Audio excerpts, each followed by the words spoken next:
téléspectateurs, amis internautes, bonjour et merci de nous rejoindre sur la plateforme FM Sidi Marouf dans votre émission Jardin de la réalité. Une émission qui éclaire les défis et les réalités de notre quotidien. Je suis accompagné sur ce plateau aujourd'hui par ma collègue Kenza Yang pour débattre sur deux sujets d'actualité qui nous interpellent tous, à savoir l'intégration de la communauté subsaharienne au Maroc et le rôle des associations auprès de cette communauté. Pour débattre ces deux thèmes, qui de mieux que notre invité d'aujourd'hui, un invité d'exception. Son parcours et son engagement dans le monde entrepreneurial et associatif font de lui un homme aux multiples casquettes. Il est le PDG Africate Limited, il est aussi le directeur général associé Edus Afrique, il est aussi ancien président Arcelem et actuel président de la FASAM. Je veux nommer monsieur le président Abdoulaye Diop. Président, à vous l'honneur. Mais merci beaucoup El Hadji Mor maa ngi lay nuyu bu baax si di nuyu Kenza bu baax itamit di nuyu sunu technicien yi fi nekk ñii di am contenté di am mbégte ñëw aujourd'hui seet si leen répondre à votre invitation afin qu'on puisse discuter de vraiment tout ce qui peut aujourd'hui aider sunu communauté à ce que ñu jëm kanam. FM Sidi Marouf nag wax dëgg yàlla dañ leen di gërëm bu baax a baax si di leen itamit encourager ce travail bu rafet bi nga xamante ne ñu ngi koy def si et di leen renouveler notre attachement à ce qu'ils sont en train de faire pour la communauté et di leen témoigner aussi de notre disponibilité afin qu'à chaque fois bu ñu soxla ñun on est là pour discuter de ce qui est crucial dans la communauté. Alors merci beaucoup président ñoo ko déggee noonu donc pour ñu mën a dugg dans le cœur du débat. Donc damay bàyyi sama collègue Kenza Niang mu démarrer ci question yi ñu mën a waxtaan pour mbokk yi seetaan. Merci beaucoup et président ñu ngi lay dalal ci suñu plateau et c'est avec un énorme plaisir que nous vous recevons aujourd'hui. Tey am nañ quelques laaj yoo xamante ne bëggoon nañ la ko laaj quelques leeral pour ñi nga xamante ne xamuñu par rapport ak ACRM parce que yow yaa nekkoon président et actuellement yow yaa nekk président FADA fédération bi nga xamante ne moom moo englobé bépp association bu fi nekk. Donc, première question aujourd'hui, selon vous, quels sont les plus grands défis auxquels font face les associations en général, et particulièrement ACRM, et comment la FASAM travaille-t-elle concrètement pour les soutenir? Non, mais merci beaucoup, Kenza. Merci. Déjà, je commencerai par remercier donc tous nos auditeurs, tous les gens qui nous suivent aujourd'hui, toute cette communauté qui se sont accrochés aujourd'hui à cette plateforme de FM Sidi Marouf pour vraiment pouvoir bénéficier de ce dont nous allons débattre aujourd'hui. Oui, les associations au Maroc. Vous savez, depuis 1958, le Maroc a voté la loi, le Daïr, pour les associations qui permet à ce que les gens puissent se regrouper en association et pouvoir discuter de ce qu'ils aimeraient bien défendre. Ce qu'ils aimeraient bien, je dirais, li nga xamante ne moo leen di jëriñ pour que seen nekkin ci Maroc gën a mën a fës. Donc aujourd'hui on a beaucoup d'associations yu juddu te associations yi nag foog naa ne yi ci gën a mag foog Arcelem bokk na ci. Arcelem nekk l'association des ressortissants sénégalais au Maroc mais je dirais que avant que muy nekk Arcelem dafa nekkoon l'association des arabisants sénégalais au Maroc noonu la commencé woon noonu lañ ko créé woon et ñoom Yann Thiam jiite woon ko à l'époque ñoo fi nekkoon sunu ay nijaay sunu ay papa sunu ay maam nekkoon ci ba loolu c'était vers les années dans les années 60 c'est-à-dire 1964 la ñu jàpp et que bi nga xamante ne président Abdou Diouf falu na mu ñëw fii au Maroc seet si woon en même temps la communauté sénégalaise donc bi loolu amee en 1980 bu mu ñëwee fekk nañ ci ñeneen sénégalais yu fi nekkoon fii au Maroc te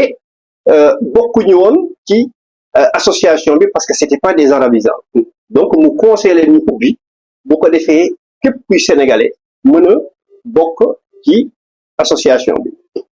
Ouais, donc c'est là foofu la ARCELEM bi association des ressortissants sénégalais résidant au Maroc donc bi loolu amee wax dëgg yàlla ñi fi nekkoon jiite ko mais boobu type immigration bi bokkul ak type immigration bi ñu am tey waaye c'était ñoo xamante ne dañ fi ñëwoon jàng si tuuti ñoo xamante ne dañ fi ñëwoon pour liggéey si tu vois et wax dëgg yàlla ba léegi nii am nañ suñu ay kilifa yu fi nekk suñu ay xarit suñu ay mag mooy cité au passage ku mel ni Doudou Sène ku mel ni Abdourahmane Tall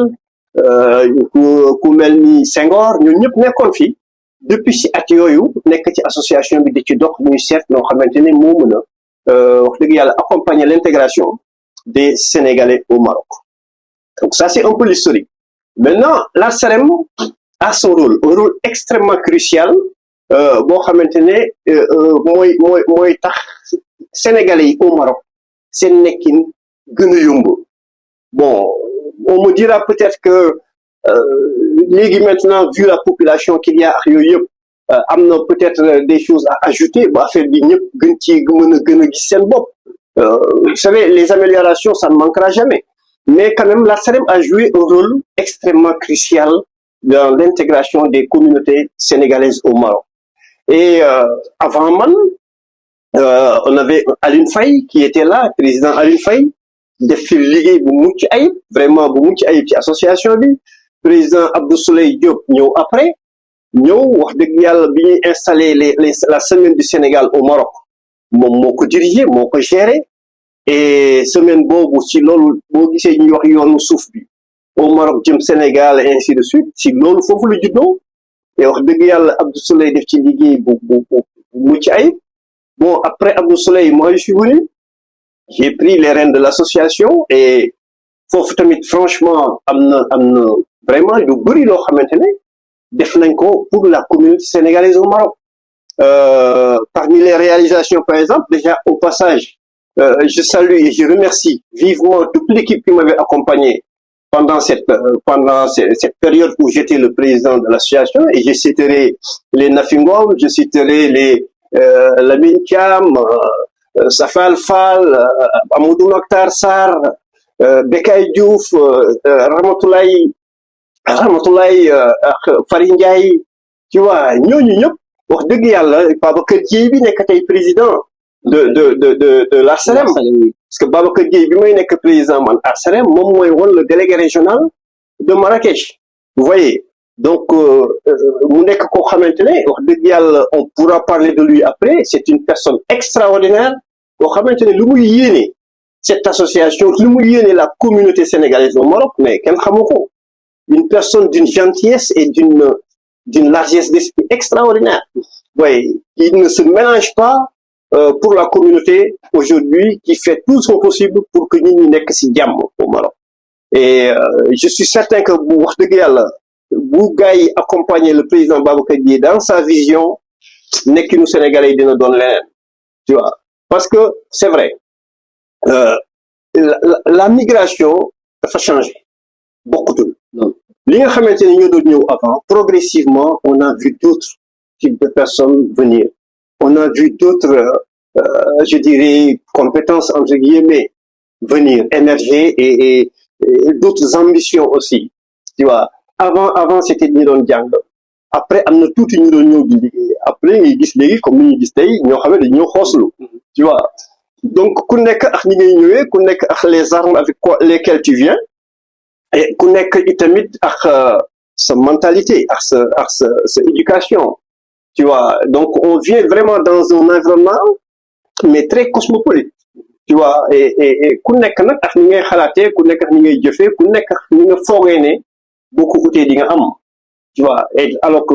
foofu nag fa la lu bëri nekk fa la lu bëri di sooxee foofu la ñu war a réencadrer dëgg la mais pour dellu si waat sur les réalisations pendant que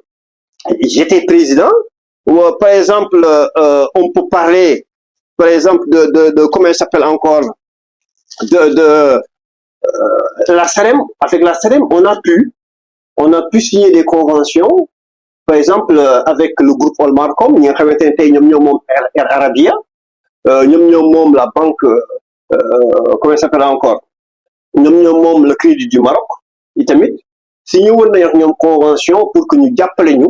afin que sénégalais yi nekk Maroc di liggéey mën a am ay kër Sénégal. ci jamono yi ngay nekk président la woon. waaw yooyu bi may nekk président la woon. La convention est là, ce qui a été signé pendant cette c'est la convention qu'on avait signée avec Pikouk Investment. Pikouk ñoom ñoo ko moom. Donc waaw boo xoolee les maisons, tu vois, même les plans des maisons et tout est là, et les prix yi ñu négocié woon moo nekk nii parce que man dama jàppoon rek ni ñun ba ñu jógee Sénégal ñu si bëri si ñun ay étudiants la ñu woon. Donc dañuy jóge ci nekk ci kër gi jóge ci nekk dem étranger. Donc fi ñu nekk fii au Maroc tey ñu si bëri si ñun ñi ñëwoon comme des célibataires, aujourd'hui nous sommes des mariés, ñenn ñi am nañu ay doom et tout. Donc nekk ba ñu bàyyi woon Sénégal bu ñu demee dootuñu ko fa fekk na xale yi màgg nañu en plus, tu vois. Donc pour assurer cela, assurer notre retour au Sénégal, il fallait que ñu am loo xamante ne am nañ ko fa ak ñu ko fay amee. Donc loolu waroon ñu négocier woon ak ñu mel ni Olmar comme te wax dëgg yàlla waali bi ñuy wax Khalid Safir nekkoon fii Casablanca te tey aujourd'hui mu yor la caisse de dépôt de consignation du Maroc donc le directeur général jàppale ñu ci bu baax a baax ci lépp vraiment pendant tout notre mandat moom un gouverneur qu'on appelait Hamdi Chi et le préfet Abdallah Wardi bi fi nekk nii ba léegi. Donc ñu fexe ba suñu diggante ak vraiment les opérateurs économiques marocains rataxoon ba waa Olmarcom jàppale woon ñu ci loolu ba wax dëgg yàlla il nous avait donné ces maisons à prix coûtant. Tu vois, bi ñu defee d'abord un premier programme de 1470 maisons au niveau de Diamniadio. Après, bon, le programme était un programme qui allait jusqu'à 4000 et quelques maisons. Et vraiment, nous joxoon ñu ko ci 14,5 millions comme ni ñu ko gisee. Tu vois, me signé ko. Ce protocole-là, je l'avais signé avec Adil Deblige. C'était lui le directeur général de Pikouk Investment. C'était en janvier 2016. Tu vois, ñu bëri am nañ ci ay kër. Léegi yëpp bi nga xamante ni am na suñu jot am ay kër. Ah oui, tu vois, bi nga xamante ni signé nañ ko ci signature bi ñu koy def fii lañ ko defee nii à Casablanca, invité ji ñu bëri la moo tax bu ñu ni naan ay xamuñu li ARSEREM di defar yooyu wala yëguñu affaire ARSEREM ñu si bëri dañuy wax lu leen neex parce que lii bañ koy def TFM ñi ngi fi woon, on les a fait venir, tu vois. TFM ñi ngi fi woon, on a fait venir ñoom Sanex, tu vois. Ils étaient là et c'est le premier ngonal à l'étranger fii lañ ko defee fii à Casablanca te ñun ñoo leen ko organiser loolu. Voyez, ki nga xamante ne mooy Sori Kaba nekkoon le directeur des Sénégalais de l'extérieur, il était là, tu vois. ñëw na fekke la signature et tout. Souleymane Jules Diop à l'époque, il était le secrétaire d'État comment il s'appelle des Sénégalais de l'extérieur. Bëggoon na ñëw mais mënuwoon ñëw, mais ñi waroon ñëw nañu ñu signé ko fii te li may wax tamit il faut que mu préciser ko. On fait des erreurs parce que ñu bëri dañu foog ne ay association yi ay ARSEREM et autres dañuy am ñoo xamante ne dañ ciy def seen xaalis ci ginnaaw état da ciy def mais Maroc musuñu jox xaalis pour l'ARSEREM, ce Sénégal musuñu jox xaalis pour l'ARSEREM. Il faut qu'on soit clair par rapport à cela. Kenn musuñu jox xaalis lépp loo xamante ne mus nañ ko fi organiser nous qui sommes autour de l'ARSEREM ñun ñuy cotiser mais vraiment des gens extraordinaires pour qui il faut tirer le chapeau. Lépp loo xamante ne dañ ko mës a def ci ARSEREM suñu poche lu mës a jóge et ça je le dis, je suis devant des médias na dem fu nekk Maroc musuñu jox dërëm pour l'ARSEREM, le Sénégal musuñu jox dërëm du consul général du ambassadeur du président de la République du qui que ce soit. Et quiconque pourra nous dire que musuñu jot xaalis un support de qui que ce soit qui produise ses preuves. Tu vois, il faut que ce soit clair. Lépp lu ñu def, même tous ces événements qu'on a organisés, andi fi ay TFM, les Sanex et tout, c'est nous qui les avons payés. Et pour seen poche la génne. Suñu poche la génne. C'est nous qui les avons payés. Donc loolu il faut que mu leer. Donc les associations, moo tax ñu ne chaque fois la force d'une association quand même, ce sont ses adhérents. Il faut que ñu di adhérer autour des associations yi et de contribuer ne serait-ce que par leur cotisation. Ça permettrait d'assurer un petit fonds de fonctionnement qui permettrait aux associations vraiment de sortir de la tête de l'eau. Parce que ñi ci nekk tamit wax dëgg yàlla ils investissent leur temps, ils investissent seen xam-xam, jël seen poche aussi def ko ci. Et nous avons des gens qui savent rester à côté di wax lu leen neex te dara du leen leer.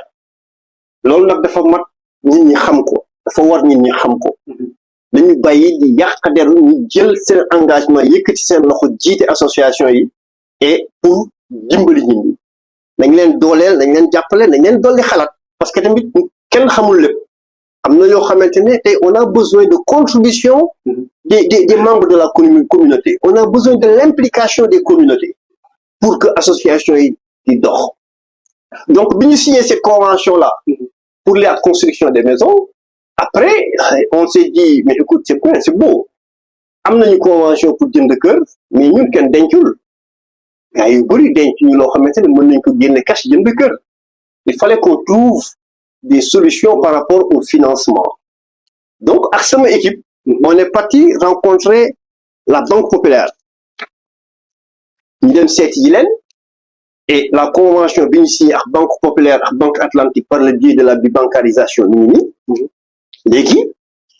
ak Banque Populaire ñu ni cette convention je l'ai signée avec Banque Populaire pour ñu mën a am financement yi. pour ñu mën a am financement yi pour jënd kër yi ñu ngi nii Abdoulaye Diop président Laïdi El Warri directeur général en charge de la banque de taille Hassan Tebakh directeur général adjoint et Younes Oujina qui était le directeur général de la Banque Atlantique au Sénégal parce que c'était la bibancarisation Banque Populaire Banque Atlantique ak Arsarem tu vois pourquoi parce que li ñuy leb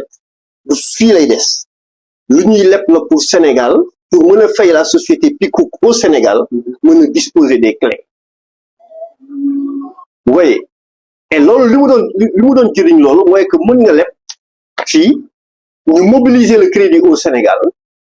et bu ko defee yow nga jot immédiatement sa ay clés bu la neexee nga louer sa kër location bi nga koy récupérer fii di ci fay sa traite bés boo ñibbee fekk sa kër taxaw c'était ça la réflexion qu'il y avait derrière ça oui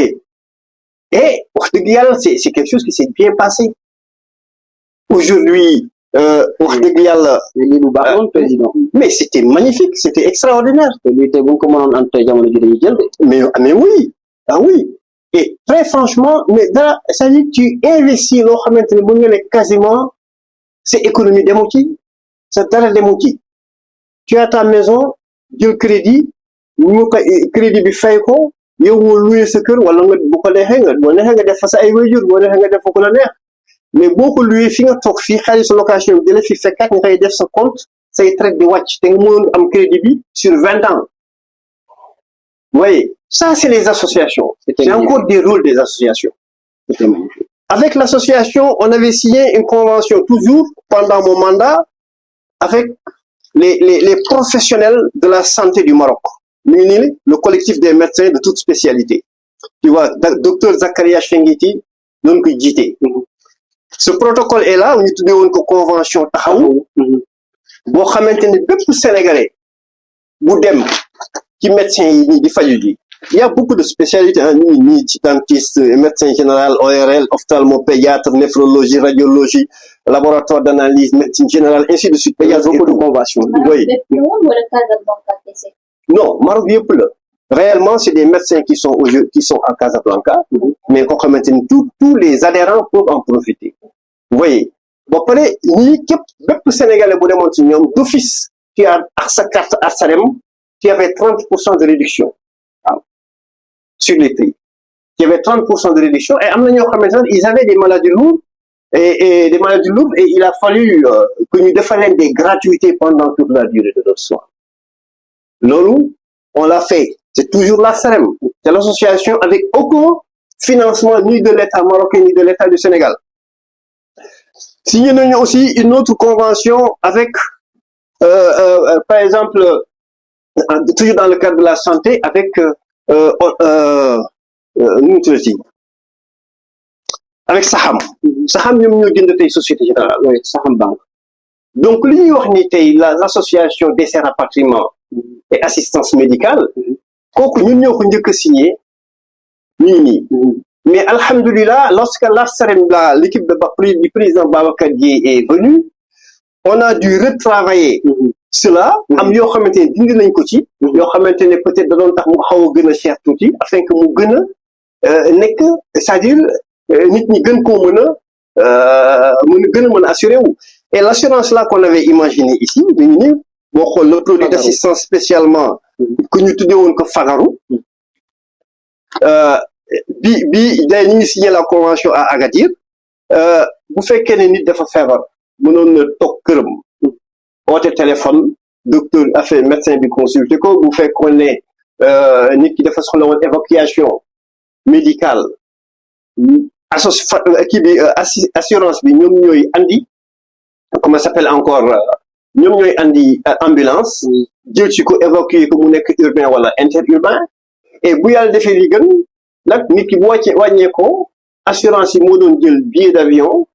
jox ko ki ko war a gunge corps du Sénégal ba pare tout ce qui est le transport du corps du Sénégal tout ça quoi tout lépp rapatriement total tout ba ci ki koy gunge vous voyez donc te yemul woon sax si nit ki rek par exemple man rek par exemple mais sama soxna samay doom yëpp dañuy bokk ci assurance bi lii yëpp c'est temps ngeen ko def te jamono yi Arcelem musu am benn subvention boo xam ne jóge na ci état bi benn jamais musul am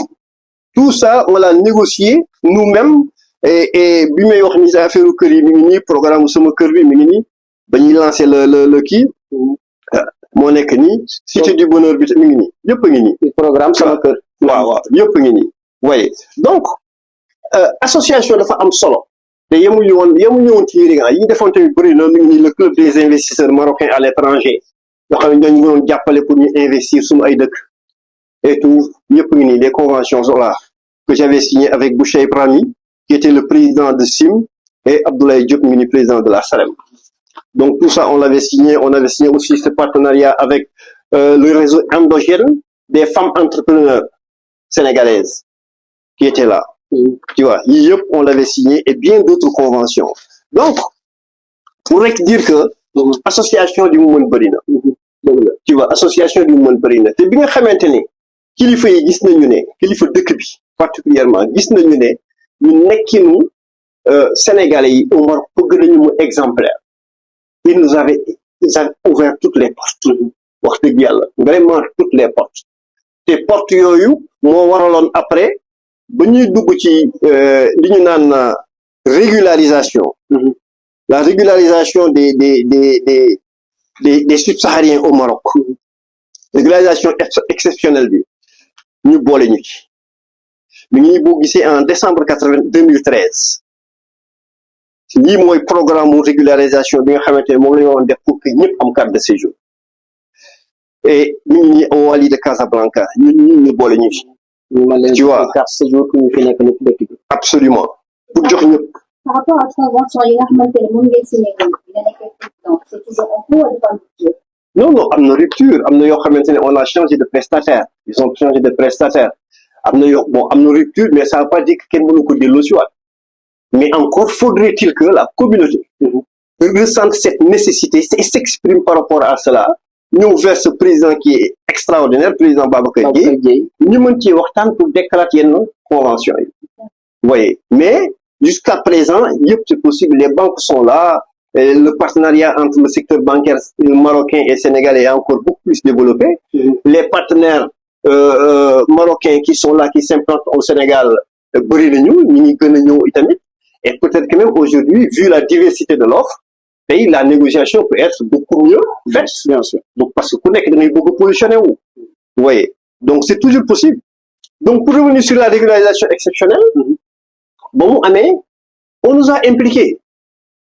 totalement sur régularisation. Et à tel enseigne que, de tous ceux qui signaient, vous voyez que les renseignements généraux, tout ça c'est la police et la gendarmerie. La seule autre signature c'était Abdoulaye Diop de la FASAM. Mais l'île c'est bon dressé pour nous voir sénégalais, nous voir un petit de séjour qui décrit. Mais pas uniquement sénégalais. Pour te dire que non seulement nous on nous a fait je faisais partie des signataires, des 7 signataires. Abdoulaye Diop. Mais si vous voyez bien, il y a congolaises, ivoiriennes, égyptiennes, ivoiriennes, guinéennes, djiboutiennes. Il y a même des Français et tout que vous allez voir et tout. C'est qu'en plus des Sénégalais, on a ouvert la régularisation à tout le monde. Parce que des d'autres nationalités. Effectivement. Des Libanais et tout. On nous a offert 2 fois 50 000 cartes de séjour. 2 fois 50 000 cartes de séjour pour les communautés subsahariennes, au moins. Vous voyez. Et, il y a mon faux. Non seulement nous étions les seuls signataires, bon, tu vois toujours la FASAM, Fédération des associations subsahariennes, nous sommes la 6e personne à signer. Ici, toujours Abdoulaye Diop Mimini. Mais il y a mon faux. Bi nga xamantene dem nañu ba gis ne suñu yenn nit ñi fi nekk seen régularisation doon xaw a compliqué tuuti parce que yenn documents yi amuñu ko mais dañu dem on est parti voir le wali de Casablanca ñu def délégation ak ñoom Nafi Ngom Ramatoulaye Sall et tout les Bekay Diouf et autres ñu dem seeti le wali et qui était vraiment à l'écoute. Bi ñuy waxtaan ak moom mu ne ñu écoute ma ne ko bon écoute nous le problème que nous avons excellence mooy que on a des communautés qui sont là ñu nekk ci marché bi et tout dañu am ay problème pour régulariser wu ñu bëri itam dañu ragaloon ne bu ñu demee peut-être dañ leen di identifier génn leen dëkk bi ils avaient peur tu vois parce que légal woon quoi absolument ma ne ko nag vraiment bu fekkee ne moo leen ngeen ñu woyofal le process pour suñu famille les femmes sénégalaises du Maroc parce que man sama problème ñi ma soxaloon c'était surtout les femmes sénégalaises du Maroc ñu nekk ci wàllu kër yi ñu nekk ci marché bi absolument parce que vraiment c'était la population la plus fragile la plus exposée ils sont des battantes en petit dëkk bi très battantes braves vraiment ñu nekk ñoo xamante ne wax dëgg yàlla ñu war a bàyyi xel waaw ñu war a bàyyi xel ñu war a bàyyi xel la parce que man amu jigéen dama ko mës a gëm te yàgg naa ko wax jigéen bu amee rek lépp yomb dëgg la waaw jigéen bu amee lépp yomb et donc man encadrer la gente féminine il faut mës a nekk suma ay objectif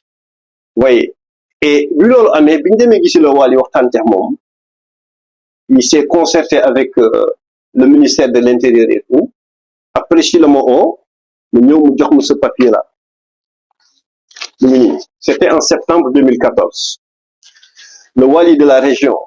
du Grand Casablanca, gouverneur de la préfecture de Casablanca, à M. Abdoulaye Diop, président de l'association des ressortissants sénégalais résidant au Maroc.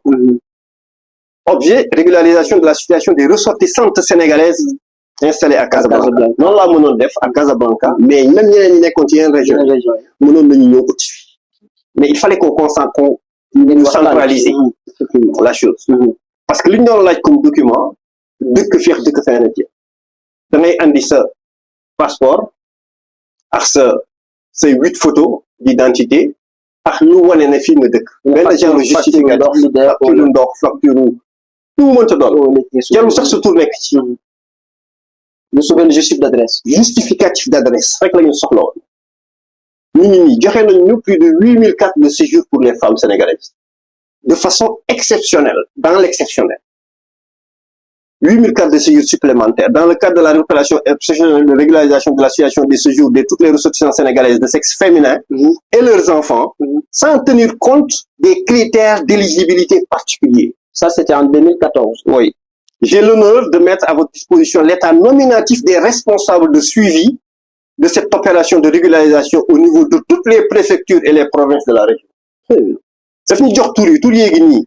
boo demee Casablanca c'est Nourouane Noali Radouane moo fa ne fii Zerouni Radouane moo fa ne fii Naouni Mohamed moo fa ne fii Mamour Aziz moo fa ne ak seen téléphone dañu aller contacter ces personnes qui vous régularisent la communauté subsaharienne kenn ku ñu rejeté bu mu la gis ça veut beaucoup dire non ça veut beaucoup dire ouais. C'est des preuves à l'appui waaw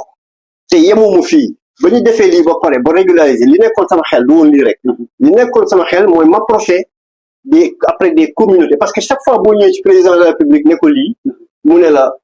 non mais les femmes xam nga nekk ñu sont pas en situation régulière fa ñu nekk marché bi comment tu peux les financer et tout mu gëmloo leen ne ñii bu ñu leen régulariser dinañu mën a dem uti ji kër fu ñu dëkk dinañu mën a uti ji local parce que dinañu am carte de séjour loolu nag bu amee président dimbali ma ñu financer leen bon très bien tu vois mu jógee ils m'ont appelé bi ma Cheikh Tidiane Sall di qui était l'ex-consul ici que je remercie beaucoup au passage Cheikh Tidiane Sall a été là avant Massamba Sarr après si le Youssou Diop ñëw après si le kii fi nekk ni tey nekk oui et bi nga xamante ne Cheikh Tidiane Sall on na ma fekk mu jóge fii en tant que consul général Massamba Sarr nekk fii Cheikh Tidiane Sall ñu def ko l'adjoint de Bruno Diatta à la présidence mu ne ma le président de la République doit venir à Marrakech et j'ai programmé une rencontre avec vous ma ne ko d'accord ma jóge Abidjan j'étais Abidjan ma jóge Abidjan ñëw jóge à aéroport jubal Marrakech fekk ko fa ñu toog ma tegal ko je lui ai fait on a fait le mémorandum keroog ci guddi bi Babacar Dièye moo ko préparé mi ngi nii le mémorandum de la communauté sénégalaise au Maroc octobre 2014 Babacar Dièye bi fi nekk président tey max Babacar Dièye ñoo ànd bureau bi ñu seet bi le président Macky Sall en 2014 octobre en 2014 mi ngi nii tu vois lii du septembre 23 septembre 2014 après suite octobre 2014 mi ngi nii ak lépp li nga xamante ne moom la ñu soxla woon doo xamante ne bëggoon nañu président de la République jàppale ñu ci lépp ngi nii et le courrier bi nga xamante ne moom lañ ko adressé après ak bi ñu adressé le roi Mohammed VI mi ngi nii par son excellence Macky Sall mi ngi nii ñi adressé mi ngi nii à sa majesté le roi Mohammed VI royaume du Maroc lépp pour l'intégration de nos communautés au Maroc. dañuy jotoon ci amoon nañ réponse wala oui amoon nañ ay suivi parce que la preuve le président Macky Sall après accordé nañu suite à notre rencontre un financement pour les femmes sénégalaises du Maroc bi ñu séance tenante il m'avait promis 50 millions après yóbbu woon na ko 100 millions ba ñu organiser fii à l'hôtel Sheraton la cérémonie de distribution des appuis du FAISE aux différents programmes yi nga xamante ne moom la famille mu jëwoon taxawal ñu nekkoon 115 projets tu vois ñu financer leen sur la base de ces 100 millions de francs CFA mais malheureusement ce financement c'était pour que ñu structurer wu pour que ñu jógee marché bi dem uti ji ay salon dem toog fa nekk dans des situations qui sont bonnes et après bu régularisation affaire bu seen carte de séjour jeexee ni ñu mën a régulariser seen bopp mais ci ñu ci bëri xaalis bi ñenn ñi dañuy jël fi bateau dem ñenn ñi y a beaucoup de choses qui sont passées ñenn ñi des ci marché bi ñenn ñi des ci marché bi ba tey tu vois waroon dem uti ji ay salon de coiffure ci biti et tout donc tout cela wax dëgg yàlla ASREM def na ko fi. donc nekk woon investissement boo xamante ne da ngeen doon dem di utal ay locaux comme ku si nekk li nga soxla au lieu ngeen leen di jox xaalis bi nekk woon que da ngeen dem directement des produit bi wala ngeen jël local yi nga xam ne ñoom moom lañ soxla woon. non waaw ñun dañu leen wax ne dañuy defar un projet bi ñu bëri ñu fi nekk tey jàppale woon nañ leen ci bi ñu koy concevoir dem outil identifier un local foo xamante ne fa la ñu war a dem wax dëgg yàlla jéem a xool kan dañu mën a associer dans ce projet parce que tey bëgguñoo def des financements individuels il fallait que qu'on apprenne à être ensemble dans des projets parce que loolu mooy tax projet bi mën a dem fu sori àndandoo bi nekkandoo bi comme tey nii FM Sidi Marouf toog xalaatandoo ku nekk say compétence ñu andi compétence yi après ñu jéem a construire loo xamante ne dina mën dem fu sori parce que comme on dit seul on peut aller peut-être loin mais ensemble beaucoup plus loin donc loolu la et là on les a demandé de se regrouper de façon homogène en termes de compétences et de nous produire des projets yoo xamante ne l'État mën na leen jàppale ci loolu tamit ba léegi xaalis boobu dëgg la dañ leen ko jox ñoom directement mais ñun jaarul na ko ASREM ñun laaluñu ko parce que le projet c'était que État du Sénégal mobilisé ko mu dugg ci keesu ambassadeur à ambassade jox leen xaalis bi ñoom c'était des crédits revolving mooy que bu leen ko joxee ñooñu bu ñu liggéeyee muy jur ñu rembourser le crédit bu ñu soxlawaatee ñu dolliwaat leen ainsi de suite. léegi foofu président maam lu wax laaj mooy yéen def ngeen démarche yi président am na benn somme bu mu leen proposé léegi tey nit ñi tey dañu dem wuti seen benn projet ñëw teg mais yéen def ngeen ko mais xaalis bi jaar ci loxo askan feneen la jaar pour subvention mën a dugg. Oui. soo comprendre. Oui, non, ñun laal ñu xaalis. L'État finance ses ressortissants directement. L'État finance et en fait, vous savez, vous faites qu'on est, xam nga mbirum xaalis dafa sew, dafa sensible quoi. Tey bu lay président joxoon 100 millions rek ni jël 100 millions def ko fii am na ñoo xam ne dañ ne tey kat c'est une mort chimie xaalis bi du woon 100 millions 400 la woon lekk xam nga tu sais on est noonu la gars yi mel. Maintenant pour éviter tout cela les projets on les a approuvés tous mais que ce soit l'ambassadeur et son comptable qui distribuent les appuis et que ñoom ñu signer une convention, une reconnaissance de dette xamu ni ko mën a tuddee avec cette personne donc directement mais ñu l'association est facilitateur dañ ñëw fexe rek ba nga xamante ne lépp loo xamante ni c'est-à-dire ñun soxla nañ ko ñun ñu nekk ci liggéey ci bàyyi leen ñoom taxal ko ba affaire bi mën a yomb ci ñun absolument ñun loolu mooy sunu mbébét ci lépp tu vois et wax dëgg yàlla loolu lañ si soxla woon et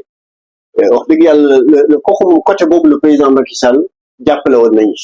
fenn kay la ñu soxla woon jàppalem te wax dëgg yàlla amuñu ko moi je sais pas si c'était un problème d'organisation xamul lu fu mu ko mën a bool def mooy que xeex nañu fi tamit ba le Wali Khalid Safir bi ñu tudd jox ñu fi une école parce que dans mon programme dama amoon une mission sénégalaise au Maroc et une chambre de commerce sénégalaise au Maroc une mission sénégalaise pour mën a parce que ñu bëri tey dañu remarqué woon nañu ne suñu doom yi fi ne ñu bëri dañ doon jël xale yi di leen delloo Sénégal seen ay maam ñu yar leen te xam nga pour man c'est pas une immigration réussie que yow nga toog fii sa doom nga bàyyi ko Sénégal mu nekk ci loxo ñeneen doo ko mën a suivre nu mu waree ainsi de suite pour man c'est pas une immigration réussie la bonne immigration mooy bi nga xamante ne la famille reste unie nga toog di surveiller sa doom di ko xool muy màgg ngay def ci moom da ngay def ci moom ce problème boobu ba tey moo ba léegi ça se pose ba tey moo fi ne waaw ñun suñu wax dëgg yàlla bi may nekk président on a eu à discuter avec le Wali de Casablanca te moom oo ne ma carrément Ablaye qu'est-ce que sa programme lan moo ci des lu matul ma ne ko kat excellence man suma problème tey aujourd'hui lii la les enfants des Sénégalais du Maroc parce que écoles yi cher na les écoles coûtent cher xam naa ci dara et ñëpp mënuñu ko ñëpp mënuñu ko c'est compliqué et ñu bëri ils sont obligés de se séparer de leurs enfants delloo leen Sénégal pour wàññi coût bi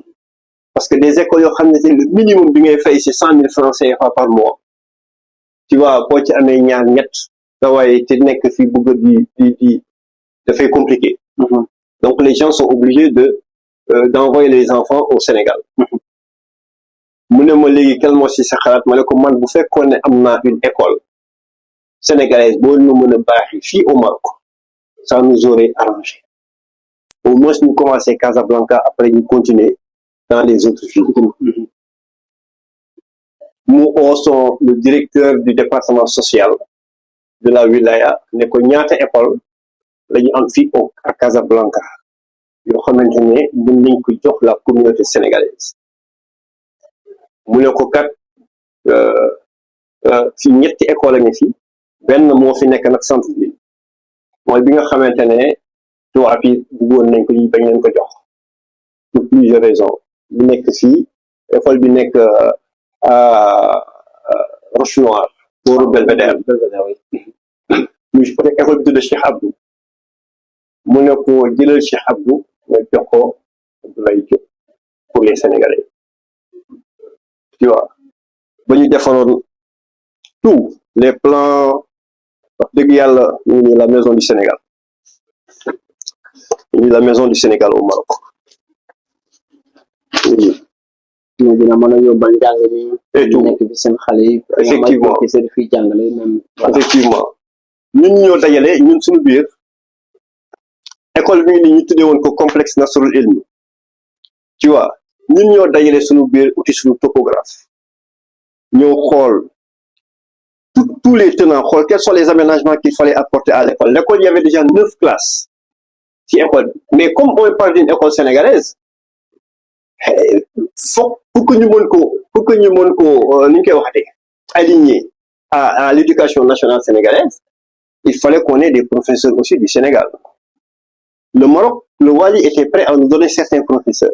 Mais nous, il fallait qu'on ait des professeurs du Sénégal, faut les équivalences, tu vois, et tout, au Sénégal, pour que nous ayons beaucoup d'enseignements. Keroog wax président Macky Sall ñoo toog nii bi ma toogee neex yow benn canapé mu toog nii ma toog nii ñëpp toog Babacar Dieng ngi foon toog ñi nekk nii président Asarem dañuy wax président ci boppam moo jël digam naan maan way fii nañ fi def nii fii nañ def nii fii nañ def nii fii nañ def nii ñu toog nii ba ñu paree ma ne ko nag président kii dinañ leen ci soxla mu ne mu amul problème nañ leen ci taxaw ba ñu ñëwee comment il s'appelle waa Maroc def li ñu war a def yëpp ba jox ñu dem doo def lépp doo dem visiter et tout mais il fallait remettre à niveau l'école parce que dem nañu bon dem si yàlla si Zulika Nasri à l'époque moom mooy woon la conseillère spéciale de Sa Majesté fii au Maroc Zulika Nasri le Wali Khalil Safir wax na ak moom ba mu toppatool ñu que buur bi ñëw inaugurer l'ouverture de l'école mais balaa ñuy toll foofu il fallait que ñu remettre à niveau de l'école tu vois ñun liñ ci mën def nañu ko mais am na loo xamante ne loxo état du Sénégal da ci war a dugg normal et ñun li ñu bëggoon mooy que déjà tout ce qui est ñu koy waxatee le système d'évacuation l'électricité parce que école bu mag la woon quand même et bu yàgg tuuti donc il fallait que ñu remettre à niveau donc tout ce qui est les évacuations d'eau et tout yooyu la ñu bëggoon defaraat wala ñuy rénover ko quoi rénover ko defaraat peinture bi yenn ci zone yi ñu karale waat ainsi de suite mais que ñu xam ne écoute bu demee ba Maroc defal ñu lii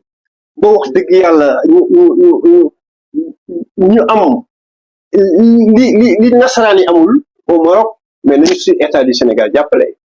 pour que ñu remettre à niveau ñun war ñu mën def lépp Maroc tamit du yoonu Maroc def lépp alors que ñun suñu biir am na ñoo xamante ne ñun xam nañ ne période boobu boo jëloon banque populaire nga ne ko ñëwal réfectionnel mu réfectionnel la parce que c'était quoi li ñu doon laajte matul ay c'était des 80 000 euros environ moo ci desoon du dara mais fi mu meree ba mer mooy que quand on a vu après que le pouvoir qui était ici en place s'est permis de ñëw au Maroc jënd ay bus pour jox ko waa APR pour que ñuy dem di ramasser les électeurs ainsi de suite le bus a coûté quasiment presque le montant bi ñu soxla woon pour l'école tu vois di jox gars yi ay cachet pour que ñu séddoo et tout mais c'était désastreux c'était et là moi ça fait partie de li yokkoon tax ma bàyyi Asarem après à un moment donné je me suis dit nous sommes en train de nous investir de nous tuer de tout faire pour que le Sénégalais lambda puisse retrouver sa place au Maroc mais ñi nga xamante ne ñun ñoom la ñu élire ñuy feeku suñu ay impôts di feeku suñu xay bu fekkee ne ñoom mënuñu jël askan bi comme ñun ñu leen jëlee mais écoute pourquoi se tuer qu'on est à se tuer ak man à l'époque fi ma doon liggéey dem naa ba sama président on ne ma Ablaye fii tu travailles chez nous ou tu travailles ailleurs parce que bu demee ba le président di am un temps de présence de 260 heures par mois man Ablaye Diop mi nga xam ne dañ ma employé ma nekk ci même pas 80 heures par mois ndax topp affaire askan bi et ça pose problème oui donc loolu tax après écoute il a bon on a pris du temps pour affaire école bi amuñu équivalence amuñu dara amuñu y a rien qui pouvait nous lier à l'État du Sénégal au système de l'enseignement sénégalais mais écoute on a laissé tomber on a baissé les bras mais non la naxasaye alors qu'on était à bout de sous 80 000 euros pour ñu financer ko donc moo ci desoon loolu moo ci desoon état Sénégal bu ci war a dugal loxo wala lan moo tax moom te waxoon na parce que ce discours dégg naa ne président waxoon na moom nag mën nañ compter ci moom mais loolu la ñu waxoon mais peut-être boobu aussi ñoom dañu xalaatoon ne ñun dañuy mobiliser pour ñoom peut-être c'était ça nous on fait pas nous ne sommes pas de l'APR nous ne sommes pas on n'a pas voulu rentrer dans les considérations politiques parce que communauté absolument on n'était pas dans cette dynamique politique tu vois et là par exemple ñun delloo nañu école yi bàyyi nañ ko parce que nous aussi, nous pouvons garder. Les gars, ils demandent la maison, parce que pour la chambre de commerce, dont je parlais aussi, je voulais l'associer aussi, le mettre à côté de l'école. Nous avons la villa qui était collée,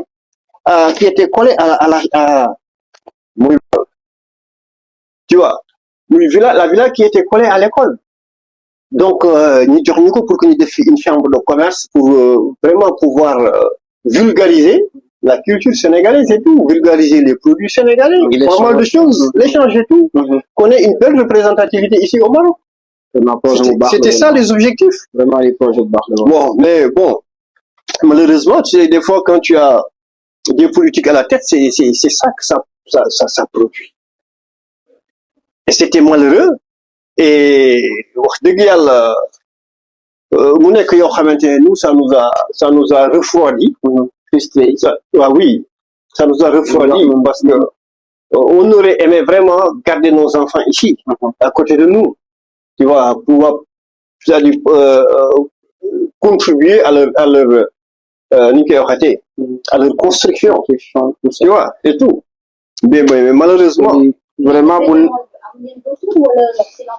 ouais, définitivement demande, on a eu des retours verbaux. C'est pas, le retour était verbal. C'était, moins lolo, parce que c'était tout un circuit. Le président est revenu, on en a encore parlé. Demnak Abidjan, ñu oowat moom ma demaat Dakar, jox naa nit pour ñu joxal ma, ainsi de suite, tout.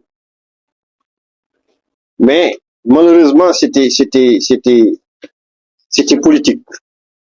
C'était politique et ça n'a pas produit. Le courrier que j'ai adressé au président Macky Sall encore le 25 mars 2015. Nous avons une promesse toujours des autorités marocaines pour l'ouverture d'un complexe regroupant la mission sénégalaise et la maison du Sénégal. Ceci est une demande pressante car nos compatriotes sont souvent obligés de ramener leurs enfants au pays du fait des coûts élevés des écoles françaises. Nous avons déjà fini le plan de masse et sommes à l'écoute des autorités marocaines pour passer à la mobilisation des fonds. On est aussi la mobilisation des fonds qui nous reste. Ça, c'est clair. C'est clair. Tu vois, les ministères marocains concernés ont été saisis par le Wali, gouverneur de Casablanca, M. Khalid Safir, qui nous assiste en tout pour nous permettre des envois libres aussi par le biais de la Poste et Western Union, ainsi de suite. Ça, c'est beaucoup de projets qu'on avait derrière avec les autorités marocaines et qui nous ont vraiment accompagnés dans tout. Mais surtout Khalid Safir, communauté sénégalaise.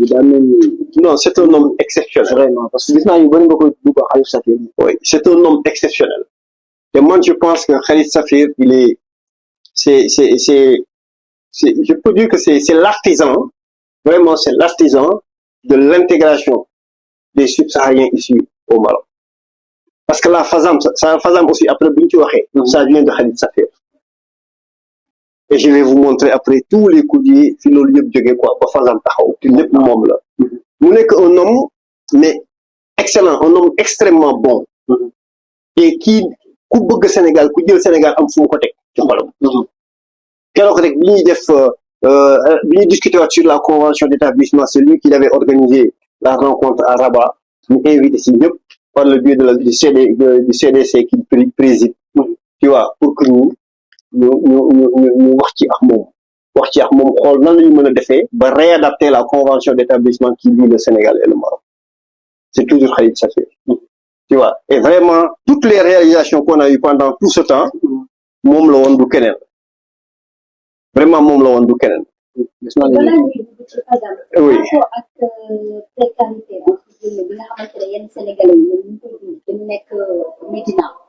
Est-ce que l'association essaie aussi de trouver des solutions? Ah, mais moi je dirais que oui, on essaie de trouver des solutions. Parce que là, dans les one rek, xamuñu bari dañ fi tok parce que amuñu lu ñibé. Waaw. Ñu bari loolu lañu wax. Ñenn ñi ne dañ fi tok parce que d'abord ils n'ont pas pu se régulariser. Wan nañ leen liñ def ci carte de séjour. Mais pour lu ñibé, man Abdoulaye Diop, là aussi encore. Je suis allé, qu'est-ce que vous voyez ici? Le wali de la région de Casablanca, Setat, gouverneur de la préfecture de Casablanca, à M. Abdoulaye Diop, président de la Fédération des associations subsahariennes au Maroc. Autorisation. C'est le courrier que vous voyez. En tête de la wilaya. C'est le courrier qui m'a été adressé par le gouverneur.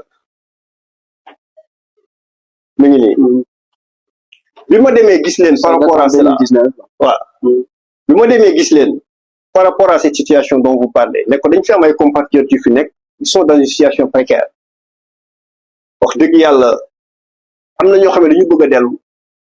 Mais ils n'ont pas les moyens pour retourner au pays. Ils ne parviennent pas à trouver du travail. Mais autorisation. Faisant suite à votre demande citée en référence, j'ai l'honneur de vous faire connaître que je ne vois pas d'objection à ce que vous meniez une campagne de sensibilisation au profit des migrants en situation irrégulière se trouvant au niveau du commandement de la préfecture de Casablanca afin notamment de les persuader à retourner de plein gré dans leur pays d'origine. Pour que 1000 billets d'avion minimum. 1000 billets sont disponibles. Minimum. Ni bëgg dem.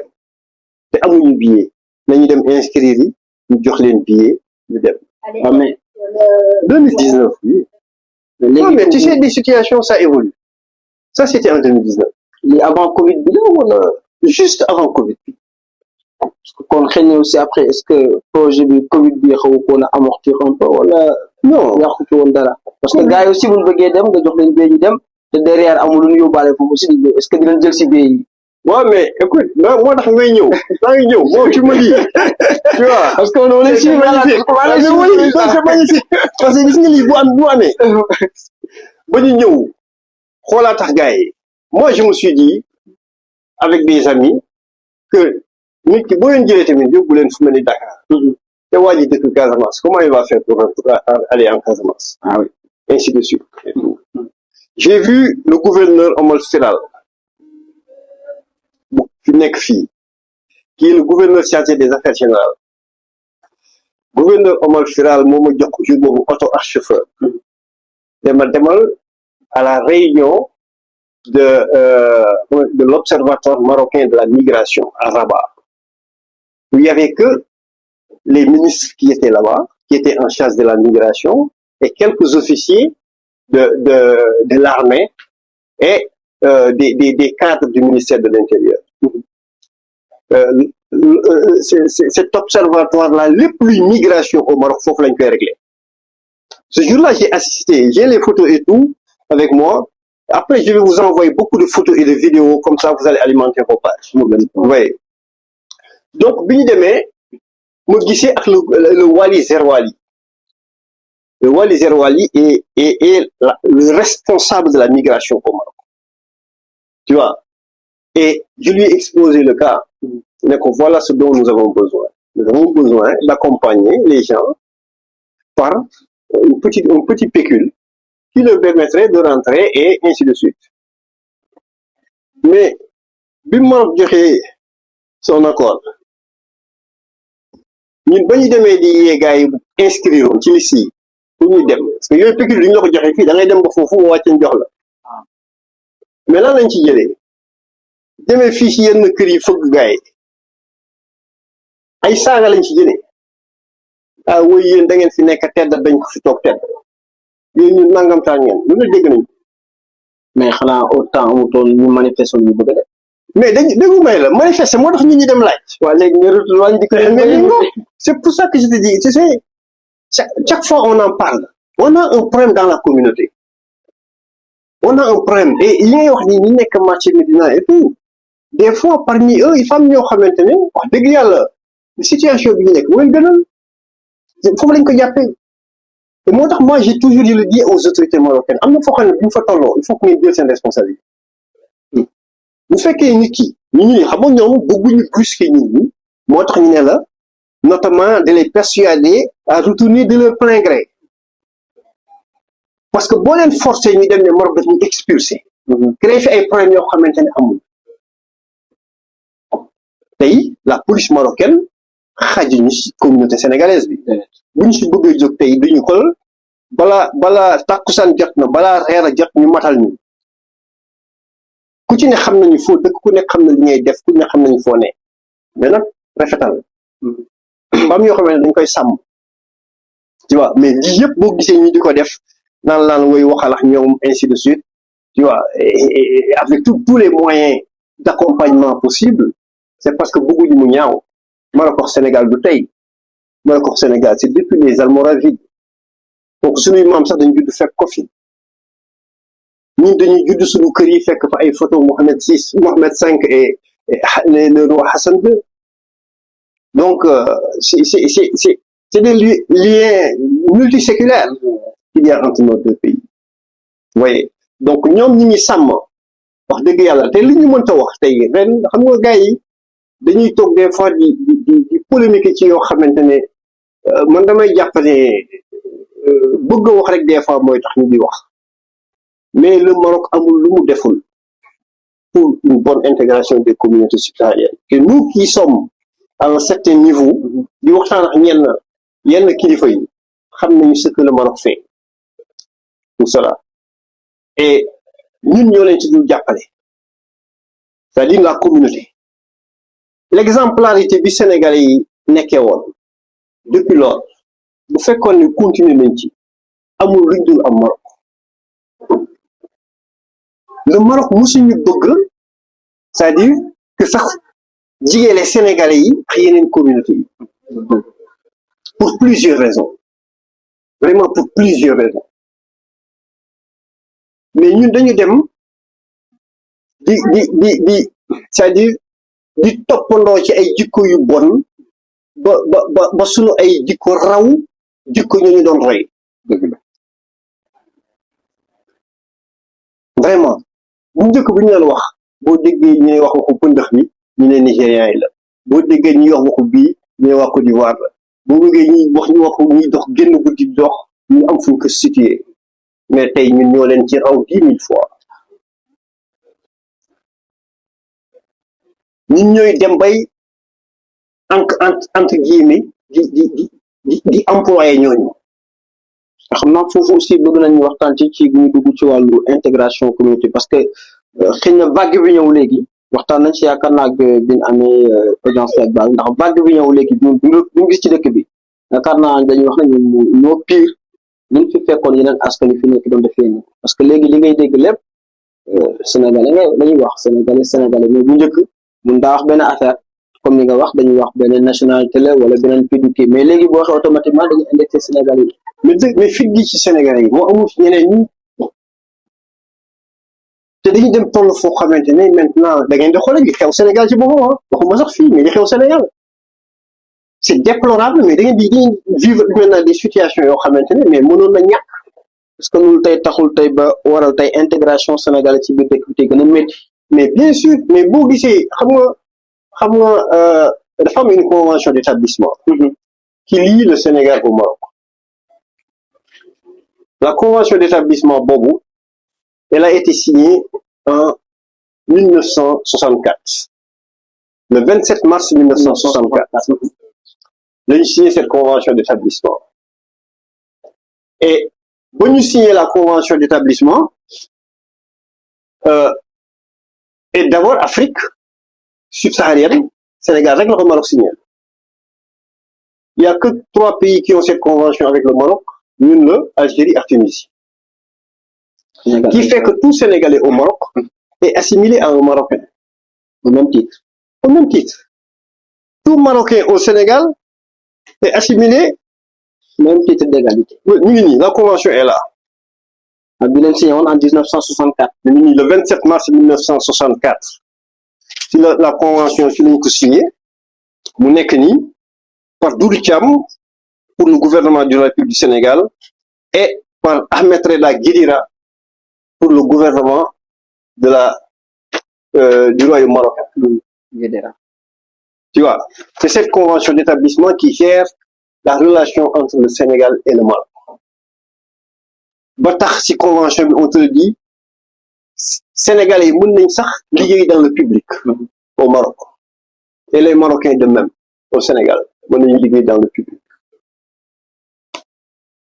Man bi may ñëw pour firndeel la relation man bi may ñëw Maroc man le 20 octobre 1989 Je suis venu au Maroc avec une pièce d'identité. Je n'avais pas de passeport.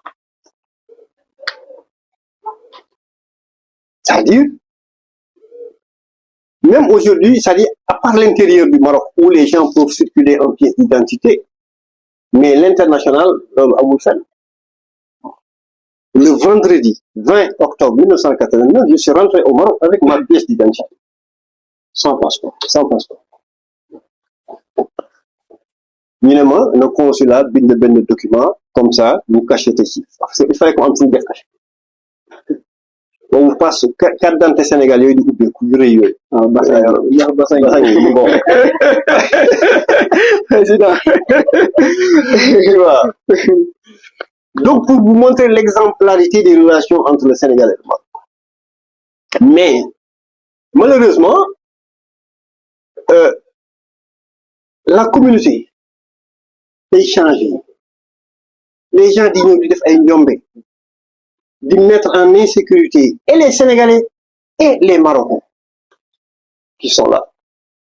Il est fait que nous, bonne des carte de séjour. Que personne ne nous a jamais obligé d'avoir une carte de séjour. Autant. Mais oui. Après, bon, il y a été vrai, il y a une carte de séjour, madame Seul. Parce que l'on sort après la carte, ou bien un compte bancaire, mais à la limite, on n'en avait pas réellement besoin. Mais pour me batailles, il y a ici des demandes, des obligations à avoir des cartes de séjour avec nous ko serré, nous mettons et tout. Mais c'est parce que nous là, mais nous là, quel défaut? Maroc défaut? C'est nous qui les avons poussés à beaucoup plus être regardants sur à qui ils vont donner leur carte de séjour. Qui doit résider, qui doit pas résider. Parce que côté du président, il y a nga baal ma mais war na ci gën a liggéeyaat pour ñu fi nekk je sais pas ñu fi nekk la wala je sais pas est-ce que ñu lancer message wala ñu bind lettre mu dem ci côté président ñu fi nekk tey ndax métti na nekk na aussi lu askan wi jooy ndax ma jox la benn exemple ñu ñëw tey bëgg a liggéey tey ku jógee tey démb Sénégal tey war a wut liggéey parce que dañu wax mën nga ñëw ak sa passeport pour le temps nga am titre de séjour léegi dañ lay exiger nga dem wuti CNSS pour société bi mën a sukkandiku CNSS bi employé après 3 mois mu mën la jox say papier administratif bi ñu soxla mooy attestation de travail c'est les banques fekk am nga liggéey nga mën a déposer titre de séjour en temps da ngay dem ci banque yu ndaw yi sa compte pour mën a lu mel ni ay bari lu mën a am compte wala lu mel ni ay alfila banque yi ñoo fi accord léegi gars yi jox la tëj la compte bancaire léegi boo demee tey fële day wuti CNSS bu njëkk man passeport laa ci jëwoon mais dañ lay wax léegi dama ñu séjour léegi séjour bi mënoo liggéey doo liggéey ndax boo liggéey doo am séjour loolu mu nekk lu métti loo xam ne ndaw ñu bëri ñu ngi ci dëkk bi constante mëntuñoo ñibbi mënuñu am liggéey. mais xam nga sëñ Mor yi wax sànq rek ñu dellu si waat lu fii daal luy njaax rek ñuy njaax bala ngi ni man ko doon wax toog naa nit muy bokk ne man may forcer le système de la CNSS. moom mooy forcer système mu CNSS di ci produire lu ko neex ci ni ñu koy waxatee ci ay carte CNSS boobu c'était pas encore obligatoire pour les Sénégalais. Sénégalais yi carte d'identité astafurlah passeport moo lañ la may nga am sa carte CNSS. mais man ci la waaw ak keneen ak keneen noonu la demee woon mais les gars dañu dem ba di jël xam nga jël sa passeport wala sa identité jox ko keneen kooku soxla carte CNSS ñu jël ko war ko forcer par rapport à une numéro d'identification pour que moom mu mën a am ñu koy waxatee la CNSS et pouvoir s'insérer dans le tissu économique. Des fois ce n'est même pas des Sénégalais à qui ils faisaient ça, ce n'est même pas des Sénégalais. Donc bu ñu demee nag ba CNSS gis ne y a un trafic sur cela ñoom si dañuy imposer loolu non parce qu'ils veulent assainir dañ koy kaas nag ñun kaas nañ ko man bi may bind déjà Macky Sall biñ koy bind le président Macky Sall fii di wax waxu ay CNSS ba si mémorandum ba xaw ma si mémorandum bi on avait évacué la CNSS mais c'était dans d'autres optiques ba ñuy wax waxu CNSS c'était pour fexe lu ñu signé entre IPRES ak la CNSS marocaine afin que sunu compatriotes yi nga xamante ne dañuy jël leur retraite ñu mën a sur ce mémorandum là tu vois ici on parlait de CNSS CMR dans la convention d'établissement de 1964 ça tu vois c'était en octobre 2014 a réactualisé compte tenu de l'évolution des relations entre le Maroc et le Sénégal et veiller à ce que des conventions soient signées entre les caisses de retraite marocaines CMR, CNSS et sénégalaises IPRES pour pouvoir disposer des fonds au Sénégal en cas de besoin. Nous, notre problème, c'était juste, nan la ñu mën a def ba li ñu cotiser fii CNSS ñu mën ko di récupérer au Sénégal. Mais programme la tu vois c'est un programme. Oui donc ça ñu mooy suñu problème mais suñu problème du woon war a am carte de CNSS pour am carte de séjour ni ñu def ba négocier ba Maroc jël Sénégal jox ko une carte de résidence muy 10 ans Maroc fii 1 an rek fi amoon carte 1 an rek moo fi amoon pour carte de séjour musuloon am leneen fii boo gisee courrier moo bind fii le président Macky Sall je l'ai dit aujourd'hui nous avons aussi la possibilité de disposer de cartes de séjour d'une durée de validité de 10 ans ce qui nous soulage énormément en 2015 je lui disais déjà ça donc bii la ñu fexe ba am cette carte de 10 ans il y a 10 ans de cela maintenant l'évolution aurait été qu'on passe vers des choses beaucoup plus simples beaucoup plus fluides pour pouvoir travailler dans le tissu économique marocain à l'aise ce qui a toujours été le cas pour les Sénégalais mais sunu ay jëfin yu ñaaw moo waral Liban AEVM bi am nii c'est un système de tri on parle de la Coupe d'Afrique mais ñun xam nañu ne man personnellement en âme et conscience xam naa ne c'est pas uniquement la Coupe d'Afrique c'est-à-dire que il y a un système de tri on a vu le va-et-vient yi doon am fii temps yi yëpp avec les GPI ak yooyu mais ñi ñu jàpp fii nekk ci prison yi bëri nañu si ñoo xamante ne en dehors des GP ñoo xamante ne c'est des va-et-vient ñuy am ñuy andi yu ñuy tere au Maroc entre Sénégal Maroc bëri na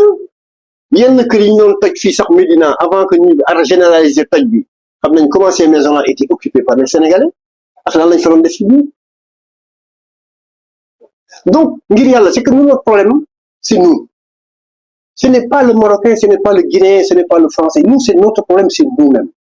dañu war a ñime waxante dëgg ñu xoolante les yeux dans les yeux et pouvoir prendre une décision qu'il faut et je pense qu'il est temps et on en a toujours parlé qu'on ose nous en tant que Sénégalais poser sur pied une brigade sénégalaise boo xamante ne ñun ñooy dénoncer suñu bopp lu warul bu ñu gisee lu warul ñun ñooy dem consulat wax ci ak quoi consulat que je salue au passage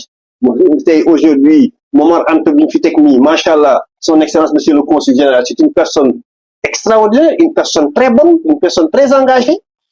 et la dernière fois on a eu une réunion avec lui l'ambassadeur était là on a un tout petit peu brossé le tissu sénégalais ici au Maroc et on sait qu'il y a beaucoup de choses yoo xam ne ñun ñoo ko mën régler suñu bopp l'autorité marocaine ne va jamais poser les pieds dedans léegi au-delà président oui ci comportement yi nga énuméré mooy Sénégal ñu fi nekkee tout ça mais le rôle de notre grande association Arcelem rôle la moom ci lan la woon autant mu ngi ci taxawee côté ndax sensibilisation bi ñu waroon am na wala ñi buñ fi duggee dem beeg dikk bi comme ni da ngay gis koo xam ne fi dikk tey du xam sax nu ci dëkk bi ba mais xam nga consulat du xam ne tey kii dugg na fi xamul na mag c'est-à-dire am na benn manque de suivi man bu wax boo xam ne derrière bu am waaw mais xam nga des fois aussi dañuy jaawatlee les rôles xam nga l'association des ressortissants sénégalais résidents au Maroc d'abord est censé être là les adhérents c'est des résidents c'est des gens qui résident c'est pas les gens qui rentrent et qui sortent mais war na am benn politique de sensibilisation parce que ñu fi dëkk ci biir dëkk bi oui mais la politique de sensibilisation ñu dem ak dikk comme GP nga xam c'est pas des résidents voilà ñu mënuñ leen a boole ci résidents non c'est pas des résidents ñooñu il serait extrêmement difficile pour ne pas dire impossible de les canaliser de les suivre mais d'abord ñun ñu nekk fii ci dëkk bi ñun nañu def l'effort de sensibilisation te tamit l'association quoi qu'on dise comme je l'ai dit tout à l'heure l'association c'est une association qui n'a pas les moyens d'aller vers les Sénégalais individuellement ku ci nekk fu mu ne l'association ne peut que organiser des événements yoo xamante ne les Sénégalais doivent venir écouter Mais des événements, on en a organisé, mais je ne peux pas vous dire. De moi, ñun dañ doon jël ay bus fii chargé ay bus dem Agadir rencontré ñoo Agadir yóbbuwaale suñu ay bisu nit ñu toog pour waxtaan. Mais encore, pendant ces périodes-là, c'était faisable. Ñun ba ñuy def en 2000, je pense que c'était non, plutôt en 96, 97, ba ñuy def le recensement de tous les Sénégalais qui étaient au Maroc, nous ne faisions pas 2000. 2000 là, defuñu ko woon. Aujourd'hui, quand on parle presque de 200 000, c'est énorme. C'est énorme. Ñun sax suñu ay doom ak suñu ay jarbaat ñun ñëpp ñu woon 2000. Maintenant, on parle de 200 000 Sénégalais au Maroc. Am na ñoo xamante ne amu si ñu carte de si boo gisee fii déjà ça faisait partie de li ñu doon ñaan le président Macky Sall à l'époque. Bi ñu gisee ne affaire yi ñu commencé di yokku ñu ngi renforcer encore plus les moyens humains et matériels consulaires pour les adapter aux besoins actuels et pourquoi ne pas envisager l'ouverture d'une antenne consulaire à Tanger, nord du Maroc, et une autre à Agadir, sud du Maroc. À l'époque, pour pouvoir mieux, je dirais, permettre aux gens d'avoir accès aux services consulaires et qu'on puisse les identifier. C'est vrai que après def nañu bu Dakhla ñëw na ñu saluer son excellence Babou Sène au passage qui est là-bas qui fait un excellent travail et qui est aujourd'hui appuyé par l'adjoint consul général monsieur Salif Diop. Tu vois, ils sont en train de travailler déjà à jàppale ñi nga xamante ne ñoom ñoo nekk foofu dans cette zone. Mais encore, il faudrait qu'on sache que l'ASREM, l'association, c'est l'association des Sénégalais. C'est aux Sénégalais de se l'approprier. Chaque fois, on a des délégués régionaux. Imaginez-vous, dernièrement, on avait fait les élections des délégués régionaux, par exemple de Casablanca. Vous allez dans les salles, mais à peine tu as 30 personnes. Casablanca ne fait pas 30 personnes. C'est-à-dire, dans les 3 bureaux d'élection, il n'y avait pas 100 personnes. Bien cumulé. Vous pensez que c'est normal? Après, nous devons critiquer le travail de la SREM. Alors que c'est pendant ces assemblées que les bilans, nous savons qu'est-ce que la SREM a fait, qu'est-ce qu'il n'a pas fait, et s'il y a des questions à poser, il faut que nous les poser. Mais si nous voulons que la SREM vienne vers nous individuellement, ce n'est pas possible parce qu'on n'en a pas les moyens. La SREM n'en a pas les moyens. Par contre, c'est aujourd'hui, Sidi Marouf décidé, aujourd'hui FM Sidi Marouf fait un excellent travail de sensibilisation, nous décider, mais écoute, Sidi Marouf voudrait à ce que le président de l'ASREM soit là pour discuter avec la communauté.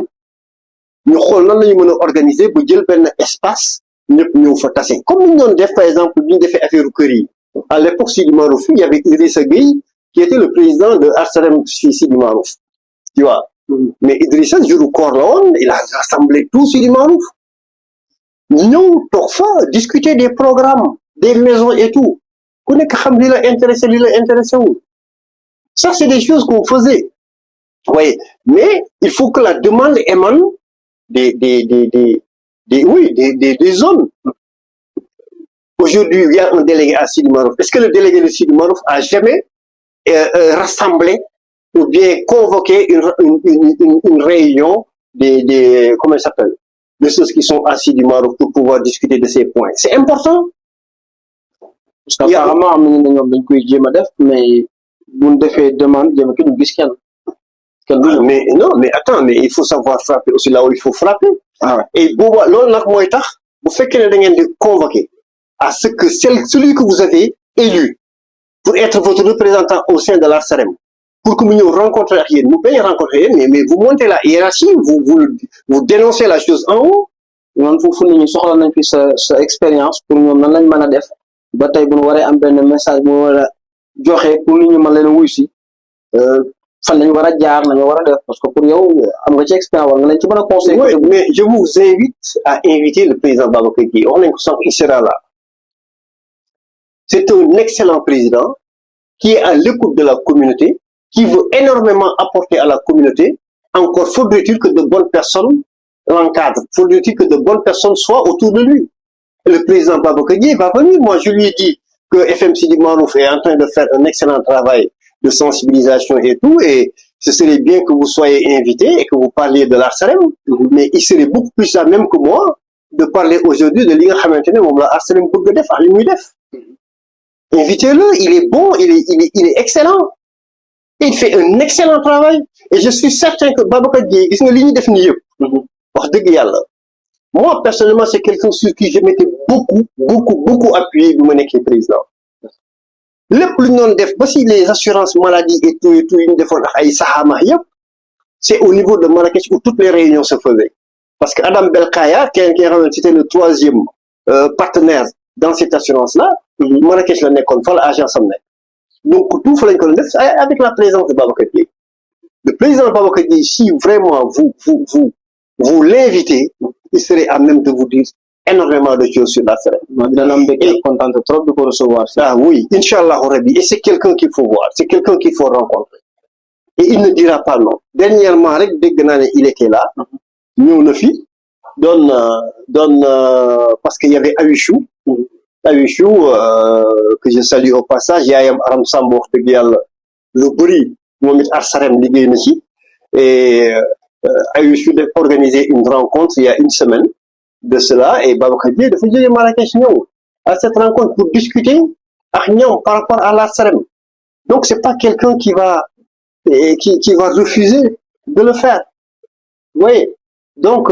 vraiment, moi je trouve que on a un excellent président au sein de l'association. Encore faudrait-il qu'il ait une bonne équipe autour de lui afin que li mu bëgg a def vraiment mu mën a yegg ci communauté bi. Parce que itamit wax dëgg yàlla xam naa moom li nekk ci xolam, xam naa li nekk ci xelam, xam naa son engagement. Fu ne nag invité nañ ko fa Sénégal ak fu ne mu jóg dagg biyam ci poosam dem vraiment. Donc kooku bëggal na communauté bi lu baax, mais nañ leen jàppale. On a un ambassadeur, Madame Seynabou Diallo, qui ne lésine pas vraiment sur les moyens, qui ne lésine pas non plus sur sa disponibilité, son expérience, son vouloir d'accompagner les communautés. On a un excellent consul général avec de belles équipes. Aujourd'hui, quoi qu'on dise, moi, je suis là depuis 36 ans. J'ai vécu plusieurs autorités diplomatiques et consulaires. C'est vrai qu'il y en a qui m'ont beaucoup marqué, mais aujourd'hui, nous avons une équipe, une très bonne équipe diplomatique et consulaire qui a même d'aider vraiment les communautés à accéder là où ils veulent accéder. Mais encore lépp rek ci ñun la wax dëgg yàlla te ñu bàyyi critique bi tey kenn buntu consulat tëjul, buntu ambassade tëjul, buntu ARSEREM tëjul, buntu kenn tëjul. Nañu bàyyi critique yi fexe ba dugg ci équipe yi daal di liggéeyandoo ak gars yi, apporter notre puissance là. Ce que vous faites, c'est ça, hein. Ça, c'est un moyen aujourd'hui que l'ARSEREM doit utiliser pour pouvoir plus avoir accès aux gens. Et lii wax dëgg yàlla c'est formidable. Et képp kuy autorité sénégalaise war na leen mën a jàppale ci lii ba pare war na ñëw toog tey waxtaan ak yéen te xam naa ne mën nañ ko, bëgg nañ ko. buñ ko si sababloo man sama bopp dinaa ci dox lu ma ci mën, wax ci lu ma ci mën, parce que vous devez être vraiment non seulement reçu, mais vous devez les recevoir et qu'ils transmettent les messages qu'il faut à notre communauté. Merci. Oui. Donc vraiment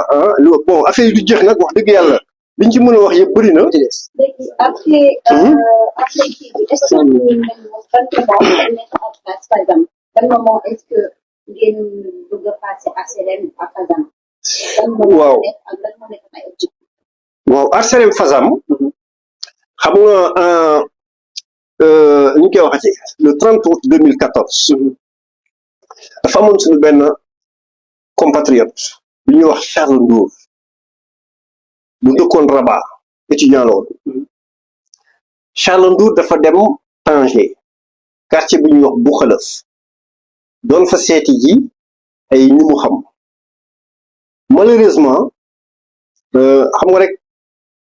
li yàllay def ba mu demee Bouxalef dajeex benn affrontement am entre waa naar yi foofu ak nit ñi ñuul ñi ñu jam ko paak, tu vois, ci affrontement yi bokk ci woon réellement nit ñi ñuul ñi ñoo amoon problème ak naar yi. te lu tax temps yooyu ñiy dem foofu di jéem a jàll pour traverser dañuy amoon benn habitude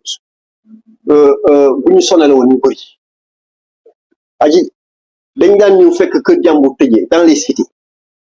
ñu dajji ko occupé kër gi ñu ngi ko tuddee woon dajji dëkk ñu bëri doon wax naan non sénégalais yi bokk ci ma ne non sénégalais bu ñu ci bokk dajji dëkk bi lu mu fay def parce que ñëpp dajji dëkk sénégalais la tu vois da ngay ñëw fay nit mu dem repérer la dajji la kër jàmbur boo xam ne kii borom dugg fi mu nga Espagne wala ainsi de suite vacances la ñëw yow nga ñëw aménagé dëkk amoon ci benn daam boo xamante dafa ñëw bëgg a gars yi génn këram gars yi bañ na ko dañu génn kër gi dañu occupé kër gi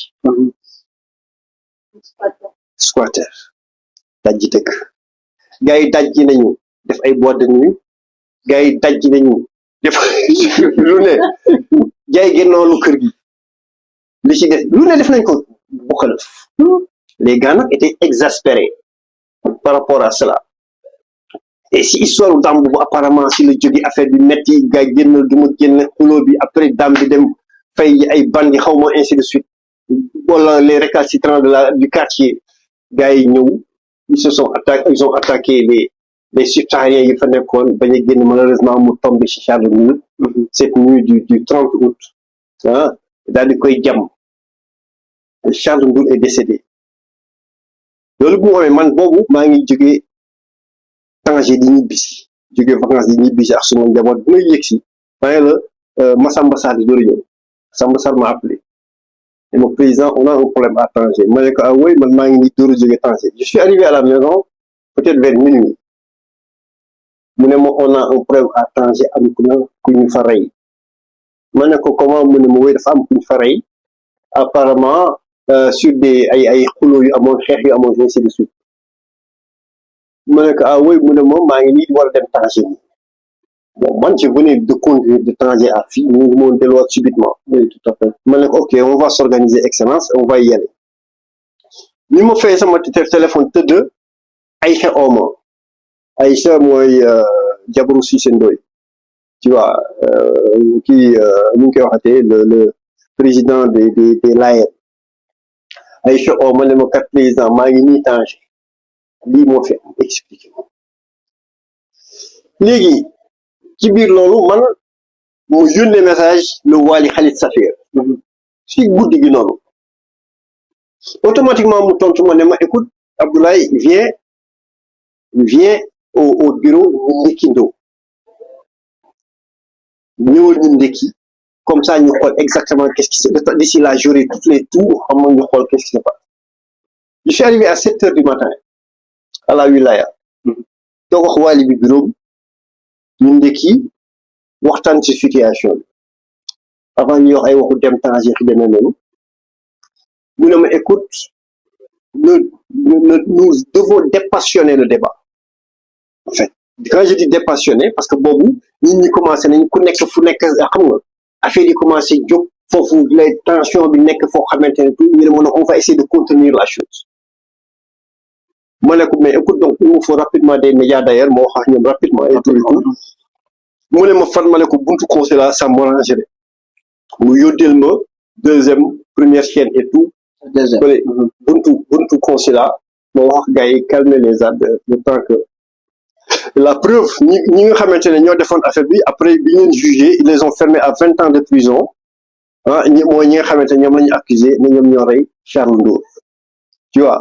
maintenant même le Souleymane Jules Diop le secrétaire d'État à l'époque ñëw na ñu gisee fii wax ci ainsi de suite et tout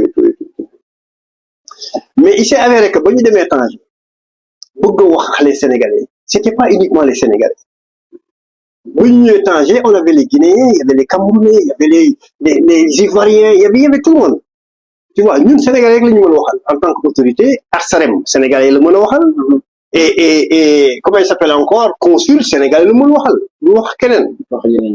lu wax ñeneen ñi amoo on n'avait aucun pouvoir sur eux donc le Wali m'a proposé à ce qu'on essaie de voir comment on peut mettre sur pied benn organe boo xamante ne ça permettrait à ce que ñu mën di wax ñëpp mais pare mu teg ci ne ma nag cet organe là il faut que ce soit dirigé par les Sénégalais comprenez donc ARSEREM mu ngi nii am li may wax nii ça c'était le quoi le 30 août 2014 ci lañ ko rey automatiquement le 5 septembre 2014 bon, même pas une semaine le Wali m'a envoyé le message bi mu ñëwee en plus fekk amoon benn président de communauté yu ma xam automatiquement mu yónnee message ne ma mi ngi nii le Wali de la région du Grand Casablanca gouverneur de la préfecture de Casablanca à monsieur le président de l'association des ressortissants sénégalais résidant au Maroc. Honneur vous demander de bien vouloir assister, stop, inviter représentants autres associations subsahariennes, stop, à réunion qui aura lieu à cette wilaya le mercredi 10 septembre 2014 à 12 heures. Ordre du jour portera sur situation des immigrés sénégalais et subsahariens. Oui, tu vois. Donc, même pas une semaine après, c'est la ñu teg lii après nag processus bi war a commencer ñu ngi encore une deuxième réunion bi ñu waroon def encore toujours le Wali de Casablanca à monsieur le président de l'association des ressortissants sénégalais résidant au Maroc bi ngi encore bi nga xamante ne y a le gouverneur qui est le Wali est présent c'est lui qui a présidé la réunion le gouverneur est là le secrétaire général de la wilaya le commandant régional de la gendarmerie royale. Tu vois, les représentations d'associations, les représentants de la wilaya, tout le monde était là. Ça, ça c'est les comptes rendus sur papier en tête de la wilaya. Vous voyez? Donc, tous les autres présidents, les représentants de la communauté camerounaise, représentants du Centre-Afrique, de la Guinée-Conakry, Libéria, c'est là qu'ils ont commencé à poser les problèmes de la communauté. Ils ont uniformisé la plateforme afin de pouvoir communiquer avec tout le monde. C'est-à-dire qu'il va expliquer la création Fazam Djogé. Voilà. Wow. Qui dit si la création Fazam Djogé et ñu dem wax dëgg yàlla ba teg ko ñoom tamit ñu jàppale ñu ci liggéey bi bu baax a baax te vraiment jamono yi fekkoon na saay-saay yu mag yëpp ci yeneen yi la woon mais tey bala ngi nii dafay assister à des réunions de la Fazam yeneen communauté yi koo wax mu teg koo waxal mu teg suñu problème ñun sénégalais yi la mais dootul yeneen communauté yi suñu problème sénégalais yi c'est vrai qu'il y a des comme on dit des brebis galeuses dans les autres communautés mënoo gérer ñëpp tu vois mais aujourd'hui les autres communautés wax dëgg yàlla bu ma waxee man mi nga xamante ne ñoo ma élire teg ma président bu ma waxee ñu déglu et ils appliquent en toute vérité te wax dëgg yàlla loolu tamit côté boobu tamit dañuy gërëm bu baax les Marocains tu vois parce que fu leen Fazam oowee ci dara ils sont là ils sont présents et ils nous appuient par rapport à cela Fazam lu bëri def nañ ko fi on a vraiment organisé énormément de choses. On a une action, il a commencé à faire. Ah, mais oui, les actions. Quand tu as vu même les régularisations, la Fazam était là. Oui, la Fazam était là et la Fazam était en fait la cheville ouvrière. Aujourd'hui, il était l'artisan de ces régularisations parce que nous n'y avons nekk ci ñu koy waxatee. Nous ñoo nekk ci ginnaaw communauté yi pour les aider à vraiment s'inscrire sur ce dont le Maroc avait besoin pour l'intégration de tout le monde. Et wax dëgg yàlla bu mu lay wax tey ay yenn réalisation Fazam yi par exemple au-delà de la régularisation yi nga xamante ne wax dëgg yàlla liggéey nañ ci bu baax a baax et encore au passage je répète encore l'ARSEREM est membre fondateur de la Fazam tu vois et aujourd'hui lorsqu'on voit par exemple la convention d'assistance médicale pour toutes les communautés sans que maa ngi lay wax bi nga xamante ne signé woon nañ ko ak le groupe Saham et tout mais là par exemple bu mujj bi nga xamante ne moom lañu def ak le groupe avec Maroc Assistance Internationale ñu ni la convention cadre boo xamante ne c'est Fazam qui coordonne cette convention cadre, qui est là. C'est en cours. Oui, c'est en cours. donc bi date en 2017 bu bees bi non lii bu bees tax bi la ñu doon def ni là le 18 janvier bi passé nii tu vois moom la ñuy def mais ba pare toutes les communautés bi nous on a signé la convention cadre mais chaque communauté dafay signer boppam directement. Oui, là c'est les Ivoiriens. côté Fazam bi moom dama bëggaat man sax de préférence ma jëlaat la beneen émission boo xam ne comme tey wax nañ ci ASEM ak association yi mais bëgg naa côté Fazam bi ma jëlaat la beneen émission boo xam ne dañuy waxtaan rek ci Fazam. D'accord, avec plaisir mais quand même comme Fazam aussi day gérer les communautés. xam nga rek pour rek nit ñi xam. que la Fazam kenn mënul ñëw rek directement et adhérer à la Fazam. La Fazam ce sont les associations qui adhèrent. Tu vois. Et que képp ku soxla dara loo xamante ne même Fazam da ko liggéey sa communauté nga mën a jaar pour am ci dëgg la tu vois man mii bi nga xamante ne cette assurance là dama ci bëgg a bokk man dama dem Arsarem man mii président Fazam dama dem Arsarem si à travers Arsarem laa jëlee assurance kenn mënul adhérer Fazam ce sont les associations qui adhèrent à la Fazam tu vois la Fazam ne peut rien faire pour personne individuellement on gère et ce sont les associations qui travailler une association. Absolument. Très bien. Tu vois. Donc, là, mais en dehors de cela, rapidement, voilà. On est en train Ok, c'est excellent. Donc, c'est plus pour dire que nous sommes en train de négocier la formation, une formation pour tous les subsahariens au Maroc, gratuitement à travers la Fazam, afin que nous puissions relever le niveau de la qualité comment ça s'appelle, de nos compatriotes. Afin que nous les qualifications qu'il faut nous entrer directement dans le marché du travail et prétendre à des emplois beaucoup plus nobles, beaucoup plus dignes et ne pas être obligé aujourd'hui par c'est des cadres supérieurs obligés de faire affaire tu vois. Donc ça on est en train de travailler sur ça et la formation est là et on est en train de travailler dessus. C'est très bien. Wow. Donc vraiment lol bon vraiment et ici vraiment li nga expliqué tey vraiment li nga joxe vraiment c'était tellement enrichissant ñu jàng nañ ci lu bëri parce que man li nga expliqué tey à travers ci musuma xam ne convention yooyu mel ni signé nañ ko ci dëkk bi vraiment xam nga lii waroon na nekk loo xam ne lu askanu Sénégal yi war a sukkandiku wala commune bi fi nekk sukkandiku ci bu jaaroon na waroon a jaaree tey ñu mën ci sukkandiku ñun tey bu dikkee dina am beneen toogin bu ñu war a toogee ci dëkk bi mais tey gis nga tey li ñu wax lépp ci wàllu dëkk bi tey yi fi wax yëpp tey yi ko war a lépp parce que tey am na tey benn côté boo xam ne sooxe na fi mais tax sànq tout à l'heure sama kii man la woon yow sa expérience bi ñu soxla nañ ko ci dëkk bi say conseil bi ñu soxla nañ ko ci dëkk bi c'est-à-dire que même boo demee tey ba tey kii mais dañ la soxla ci dëkk bi c'est ça quoi soxla na ci dëkk bi te xam naa aussi avant ñuy fermer bëgg naa la bàyyi aussi boo amee benn conseil booy lancé ñu lay suivre ndaw yu fi nekk aussi ci wàllu aussi association yi dernière moo boo leen sànni avant ñuy fermer émission bi ma bàyyi la nga tàggatoo gars yi. Non mais ma leen di remercier waat bu baax parce que là vous m'avez permis vraiment d'avoir cette audience et de remercier encore tous ces compatriotes qui nous sont suivis et di leen wax ne vous savez il y a pas de secret le Maroc nit ku fi bëgg réussir di nga réussir mais nañu defaraat toogaay yi nañu defaraat taxawaay yi nañu xoolaat ni ñuy outiller surtout ça parce que outil dafa am tu vois nay rafet parce que je pense que on a besoin de rester exemplaire parce qu'une exemplarité si la ñu xamee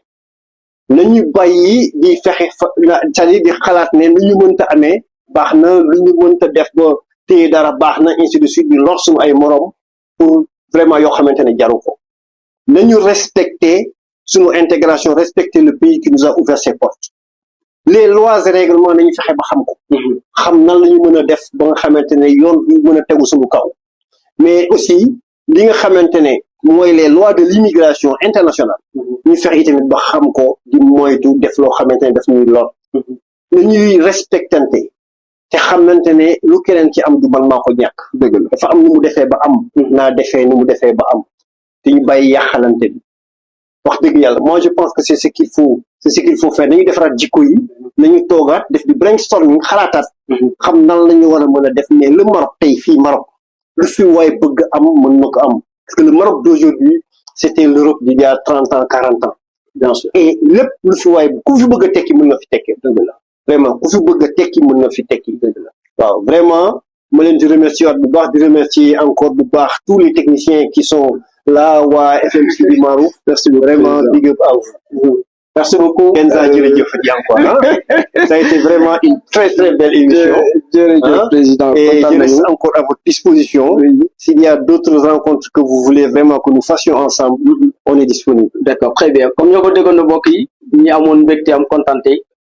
doon dalal toujours suñu président monsieur Abdoulaye Diop vraiment li fi joxe tey vraiment mu nekk lu am solo leneen ndax moom ci émission mi def di sant aussi ñi li ñuy seetaan saa su nekk di sant sama collègue di gërëm président ñu doon lay gën a gërëm bu baax ndax disponibilité bi ñu may ak temps bi nga ñëw jël di ko fekk suñu waxtaan ak askan wi vraiment loolu aussi geste bu FM Sidi Marouf di rafetlu vraiment di am mbégte am kontaan di yaakaar ne dina la amaat possibilité pour recevoir la ci yeneen émission te xam naa li ñuy neex lay doon waxtaan na ci quoi voilà di bëgg aussi sama réalisateur yi fi nekk ak sama caméraman yi ci toujours seen jardin de la réalité ak El Hadji Morsi di leen jox dig daje dimanche prochain incha allah même heure ci même fréquence